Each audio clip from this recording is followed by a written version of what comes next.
Durante a colonização do Brasil, entre os séculos XVI e XIX, foi praticada a escravidão e o tráfico negreiro, o tráfico atlântico para a América e para o Brasil.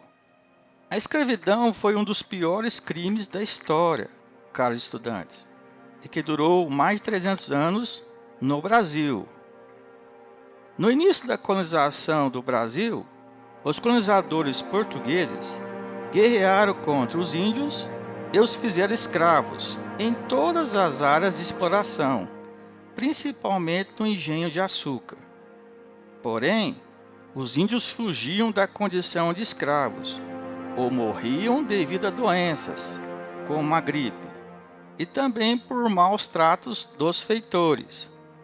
Isso foi uma das condições que os colonizadores portugueses, no final do século XVI, por volta de 1570, decidiram substituir os escravos indígenas por escravos africanos.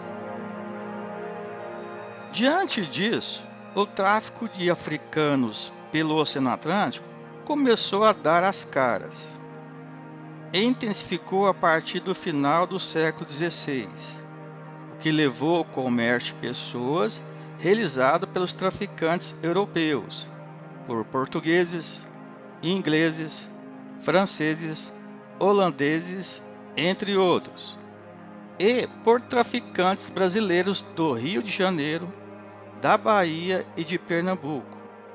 Os traficantes praticaram o escambo africano com os chefes ou reis de regiões da África.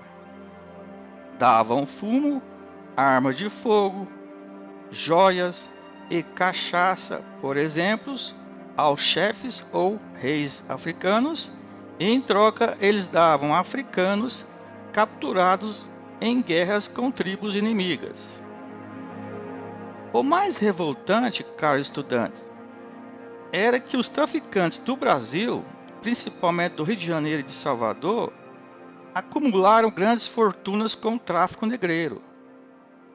Vendiam os africanos para os senhores de engenho e para outros proprietários de terras como se fossem mercadorias de supermercado. Os africanos não vieram para o Brasil e para a América por vontade própria. Os africanos traficados para o Brasil para ser escravos vieram de duas regiões da África. Da África Ocidental, os sudaneses vieram 25%, e da região Congo-Angolana, os bantus vieram 75%. No total, em mais de 300 anos de escravidão, vieram para o Brasil cerca de 4,5 milhões de africanos.